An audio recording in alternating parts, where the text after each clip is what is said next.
নমস্কার। আজকে আমরা জানব কল্পতরু শ্রী শ্রী রামকৃষ্ণ দেবের রহস্যময় কল্পতরু স্বামী চেতনানন্দ। 1 জানুয়ারি। চারদিকে হইচই। ঈশ্বর কল্পতরু, তার কাছে বাসনা পূরণ করতে এসেছে মানুষ বহু দূর থেকে। মেলার মাঠের এক কোণে এক বিরাট আম গাছ। সেই গাছের তলায় বসে এক ভূয়দর্শী কথক কল্পতরুর ইতিকথা বলে চলছেন। কথক গল্প শুরু করলেন। আজকের প্রসঙ্গ রহস্যময় কল্পতরু। এ এক অচিনে গাছ, কেউ দেখেনি, তবে লোকে শুনেছে এই গাছের কাছে যে যা চায় তাই পায়। এ এক মজার ব্যাপার। বছরে একদিন এই সুযোগ আসে। সৃষ্টির প্রারম্ভে শ্রেষ্ঠার বুকে জেগেছিল বাসনা। তিনি বাসনা নিয়ে বহুভাবে লীলা করে মানুষকে দিলেন এই চঞ্চলা বাসনা, আর নিজে রইলেন অকাম নিষ্কাম বাসনা মায়াবী ছলনাময়ী। তার আদি নেই, অন্ত নেই। মানুষ বৃদ্ধ হলেও সে বৃদ্ধ হয় না, সে চির যৌবনা, সে তুফানি।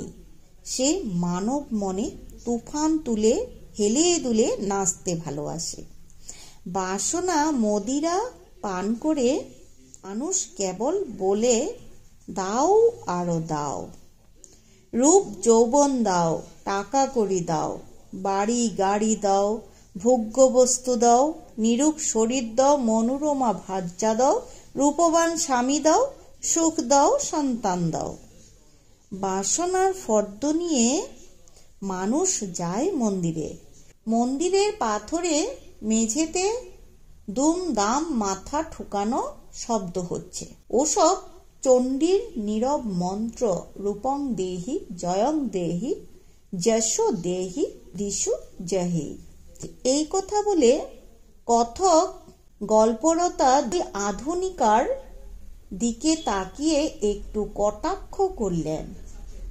কল্পলতা, এই হেমা, চল এখান থেকে, ঢের হয়েছে। আমরা সাধারণ সংসারী, আর কামনা বাসনা নিয়েই মানুষের জীবন। আমাদের ঠাকুর শ্রী রামকৃষ্ণ বলে গেছেন, ঈশ্বর কল্পতরু, তার কাছে চাইতে হয়, তিনি মনোবাঞ্ছা পূরণ করেন।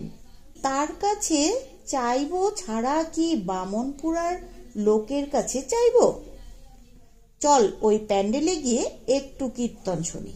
হেমাঙ্গিনী বললেন, বস না রে একটু, কীর্তন তো অনেক শুনেছি, আজ বিশেষ দিনে একটু রহস্যময় কল্পতরুর কথা শোনা যাক।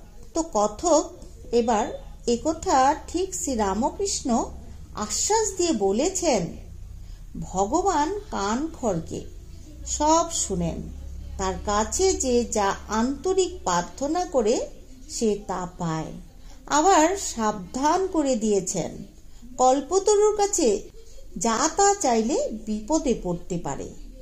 একবার এক পথিক মরুপথে চলতে চলতে তৃষ্ণান্ত, ক্ষুধার্ত ও ক্লান্ত হয়ে পড়ল। একবার এক পথিক মরুপথে চলতে চলতে তার ভীষণ তৃষ্ণা জাগল। তৃষ্ণার্ত, ক্ষুধার্ত ও ক্লান্ত হয়ে পড়ল। পথে যেতে যেতে একটি গাছ দেখা পেল। গাছটির নিচে সে বসল। বসার পর সে ভাবতে লাগলো। এত ক্লান্ত হয়ে গেছে, সে তখন ভাবল যে এখন যদি একটু ঠান্ডা জল পেতাম তবে আমার প্রাণটা বাঁচত। সঙ্গে সঙ্গে ঠান্ডা জল হাজির হয়ে গেল। তো সে পথিক খুব খুশি হয়ে সে জল পান করল। এবারে তার পা দুখানি ব্যথায় টনটন করছিল। তার মনে জাগলো, এ সময় যদি কোনো নারী এসে একটু পাও টিপে দেয় তো একটু সুখে নিদ্রা যেতে পারি। আর ক্লান্তিটাও চলে যাবে। যেমন ভাবনা তেমনি কাজ। অমনি এক যুবতী এসে তার পদসেবা করতে শুরু করলো। পথিক আনন্দে আটখানা। এ তো তাজ্জব ব্যাপার, যা ভাবি তাই এসে যাচ্ছে। সে শুয়ে শুয়ে ভাবতে লাগলো, এ সময় যদি একটা বাঘ এসে পড়ে তাহলে কি হবে। অমনি একটা বাঘ এসে পথিককে খেয়ে ফেলল। এই সব রহস্যময় কল্পতরুর খেলা। সংসারী মানুষ ঈশ্বরের কাছে বিষয়, ধন, জন, মান, যশ চাইছে এবং পাচ্ছে, কিন্তু শেষে রয়েছে বাঘের ভয়, অর্থাৎ রোগ, শোক, তাপ, অপমান, দুশ্চিন্তা। চিতা মানুষকে একবার পুড়ায়, কিন্তু দুশ্চিন্তা অহরহ দগ্ধ করে। নিখিলবাবু কথনের কথা অন্যমনস্ক হয়ে শুনেছিলেন। তিনি বই খুলে ঠাকুরের কল্পতরু হওয়ার কাহিনীটা একটু ঝালাই করে নিচ্ছিলেন। তার মনে উঠল, আজকের এই শুভ দিনে ঠাকুর বলেছিলেন চৈতন্য হোক, তাতে কত লোকের ভাব সমাধি দর্শন হয়েছিল। আজ যদি রহস্যময় কল্পতরুর কাছে অহর্নিশ ব্রহ্ম সুখে রমন্ত হওয়ার ইচ্ছাটা প্রকাশ করি তো বেশ হয়। এবারে কথক। শ্রী রামকৃষ্ণ ছিলেন সমাধির জাদুকর। নিজে তিনি দিন রাত ভেবে গড়গড় মাতোয়ারা হয়ে থাকতেন এবং কেউ চাইলে স্পর্শ দ্বারা বা জিভে মন্ত্র লিখে সমাধি করিয়ে দিতে পারতেন। সাধারণ সাধক নিজে অনুভব করতেন, কিন্তু অপরকে অনুভূতি করিয়ে দিতে পারতেন না। মথুর একদিন আবদার করে ঠাকুরের কাছে ভাব সমাধি চাইছিলেন। ঠাকুর বললেন, তুমি তো বেশ সেবা করছো এবং মায়ের পাদপদ্মে ভক্তিও আছে, তবে তুমি ওই নিয়েই থাকো। মথুর নাচুর বান্ধা। শেষে কয়েকদিন পরে তার ভাব হলো। তার চোখ দুটি জবা ফুলের মতো লাল হলো, বুক থরথর করে কাঁপতে লাগলো। ঈশ্বরের কথা কইতে কইতে কান্না। সে 3 দিন বেহুশ হয়ে রইল, যেন ভূতে পেয়েছে। কাজকর্ম কিছুই করতে পারল না। অবশেষে শ্রীরামকৃষ্ণের পায়ে ধরে বলল, বাবা, ঘাট হয়েছে, তোমার ভাব তুমি ফিরিয়ে নাও, আমার চাই নেই। ঠাকুর বুকে হাত বুলিয়ে ভাব বশমত করে দিলেন। হৃদয়ও সমাধি চেয়ে বিপদে পড়েছিল। সেও ভাবাবস্থায় পঞ্চবটিতে চিৎকার শুরু করল, ও রামকৃষ্ণ, তুই যা আমিও তাই, চল দেশে দেশে ধর্মপ্রচার করে আসি। ঠাকুর দেখলেন হৃদয় বড় বাড়াবাড়ি করছে। তখন তার বুকে হাত দিয়ে বললেন, মা, দে শালাকে ঠান্ডা করে।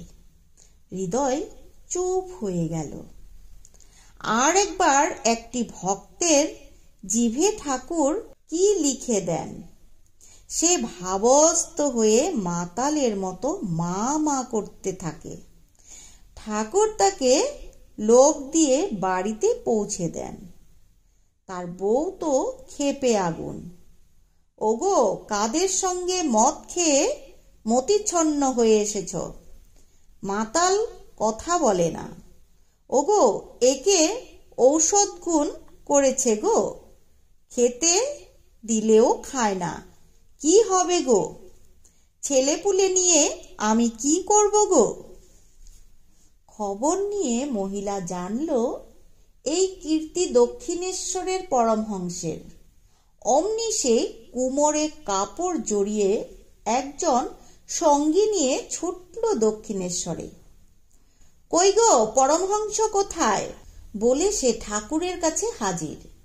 সে আন্তর্নাদ করে বলল, ওগো, তুমি আমার স্বামীকে কি করে দিয়েছ? আমি এখন ছেলে পুলে নিয়ে কি ভেসে যাব? ঠাকুর শ্রীরামকৃষ্ণ তো থরথর খেয়ে গেলেন, থতমত খেয়ে গেলেন। তারপর সব শুনে বললেন, আচ্ছা, তোমার স্বামীকে এখানে একবার আনতে পারো? মহিলা তক্ষুনি স্বামীকে নিয়ে এলো। মাত্রাটা একটু বেশি হয়ে গেছে। আচ্ছা, জিভ দেখি। এই কথা বলে ঠাকুর তার জিভে কি লিখে দিলেন, অমনি সে প্রকৃতস্থ হয়ে গেল। সমাধি সহ্য করবার শক্তি কোথায়? কল্পতরু দিবসে ঠাকুর একজনকে স্পর্শ করা মাত্র তার শরীর বেঁকে গেছিল। সেসব দেখে শুনে সমাধির বাসনা আসে কি? একটু পরে আমতলায় এসে বসলেন তান্ত্রিক ভৈরবানন্দ। পরনে তার লাল চেরি, মাথায় ঝাঁকড়ানো চুল, মুখে কাঁচা পাকা দাড়ি, চোখ দুটি গঞ্জিকার কৃপায় রক্তাভ। ইনি কাশীপুরের শ্মশানে থাকেন, মহানেশায় জপ করেন। ভিতরে ভিতরে একটু সিদ্ধায়ের বাসনা। অনিমা, লঙ্ঘিমা, মহিমা প্রভৃতি অষ্টসিদ্ধির একটা পেলেও বেশ তাক লাগিয়ে দেওয়া যায়। নাম যশে বুকটা উঁচু হয়। এইবারের কথক। আমাদের শাস্ত্র বলছে, অভিমান সুরাপানং গৌরবম ঘুর রৌরবম প্রতিষ্ঠা সুকারিবিষ্টা তয়ং ত্যক্তা সুখী ভবেত। অর্থাৎ, হে মানুষ, যদি সুখী হতে চাও তবে অভিমান, আত্মপ্রশংসা, নামযশ ত্যাগ করো। শ্রী রামকৃষ্ণের সিদ্ধাইকে বড়ই ঘৃণা করতেন এবং উহা যুগের বিঘ্ন বলে সাধককে সাবধান করে দিয়েছেন। কথক। তিনি বলছেন, সিদ্ধাই এক পয়সার বিদ্যা ও বিষ্ঠা তুল্য। আপনাদের অবশ্যই মনে আছে, শ্রী রামকৃষ্ণের তান্ত্রিক গুরু ভৈরবী ব্রাহ্মণীর চন্দ্র নামে একটি শিষ্য ছিল। সে মন্ত্রপুত গুটিকা সিদ্ধি লাভ করেছিল। মন্ত্রপুত গুটিকাটি অঙ্গে ধারণ করে সে অদৃশ্য হয়ে দুর্গম স্থানে গমনাগমন করতে পারত। পরে তার কামকাঞ্চনে আসক্তি বেড়ে যায়। সে এক ধনীর যুবতী কন্যার প্রেমে পড়ল এবং সিদ্ধায়ের দ্বারা সে মেয়েটির ঘরে গোপনে যাতায়াত শুরু করল। শেষে অহংকার ও স্বার্থপরতা বৃদ্ধির ফলে ওই শক্তি চলে গেল। সে ধরা পড়ে এবং দারুণভাবে লজ্জিত হল। পরমহংসদেব আমাদের একটা সুন্দর প্রার্থনা শিখিয়ে দিয়েছেন। মা দেহ সুখ চাই না, লোকমান্য চাই না, অষ্ট সিদ্ধি চাই না, শত সিদ্ধি চাই না, তোমার পাদপদ্মে শুদ্ধ ভক্তি চাই। আর তোমার ভুবন মোহিনী মায়ায় মুগ্ধ করো মা, তোমার ভুবন মোহিনী মায়ায় মুগ্ধ করো না। সব শুনে ভৈরবানন্দ দাঁড়িয়ে হাত বুলাতে লাগলেন। বরাহনগরের মিন্ময় BA পাশ করে বসে আছেন। বেকার আজ বিশেষ দিনে ঠাকুরের কাছ থেকে একটা চাকুরি চেয়ে নিতে এসেছে। কাশীপুরে দারুণ ভিড়। মন্দিরে ঢোকার লাইন রাস্তায় গিয়ে পৌঁছাইছে। রোদ্দুরে থেকে নিজেকে বাঁচিয়ে সেও আমতলায় গিয়ে বসল। কথকের রহস্যময় কল্পতরুর ব্যাখ্যা শুনতে শুনতে তার মনে পড়ল শ্রী শ্রী রামকৃষ্ণ লীলা প্রসঙ্গে বর্ণিত সোনা তৈরির কিমিয়া বিদ্যার কথা। হঠাৎ সেই সুপ্ত বাসনটা সোনালি স্বপ্নের মতো মিন্ময়ের মনে ঝিলিক দিয়ে জাগল। কথক: লোকে রহস্যময় কল্পতরুর কাছে এসে বসে ধনং দেহি, সোনা রূপা টাকা দাও।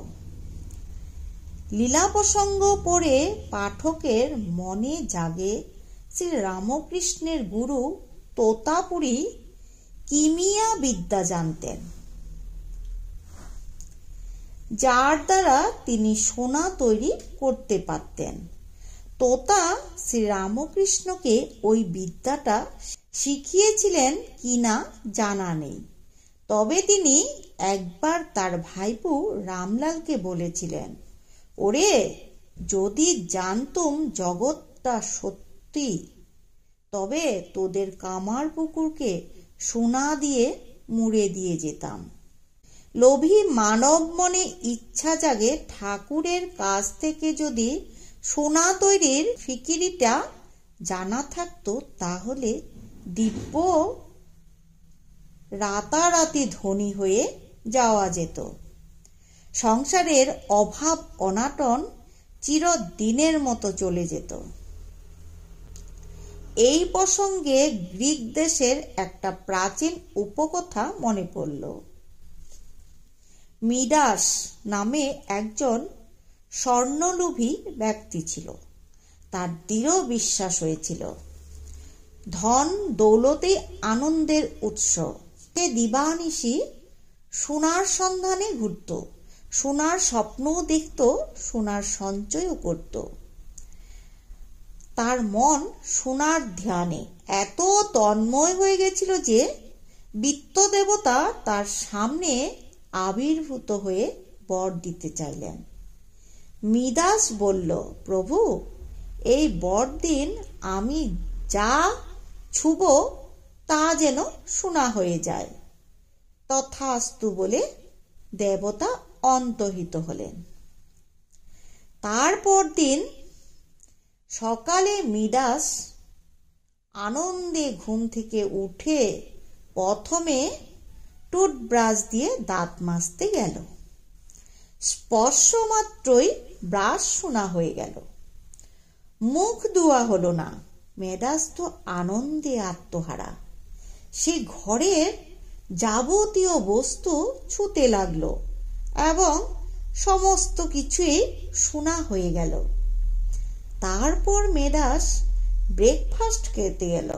তারপর সে ব্রেকফাস্টের সমস্ত কিছু, যেমন ওখানে আঙ্গুর, টোস্ট, ডিম, কফি ছোঁয়া, এগুলি মাত্রই সম্পূর্ণই সোনা হয়ে গেল। সে বিরক্ত বোধ করতে লাগলো। পেটে ক্ষুধা, অথচ খাবার উপায় নেই। এ তো বড় জ্বালা।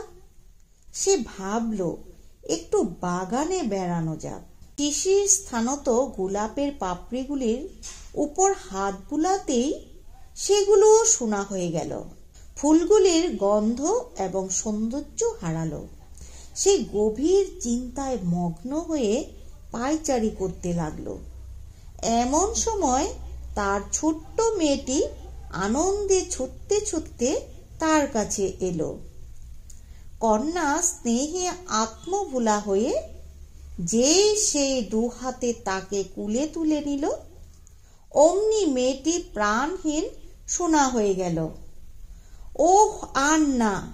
মেডাস চিৎকার করে কেঁদে মাটিতে লুটিয়ে পড়ে বলল, হে ভগবান, ফিরিয়ে নাও তোমার বর। এবারে মিন্ময় উঠে গিয়ে লাইনে দাঁড়ালো। কথক: ঈশ্বর ও তার ঐশ্বর্য। যারা ঐশ্বর্য চায় তারা ঐশ্বর্য পায়, কিন্তু ঈশ্বরকে পায় না।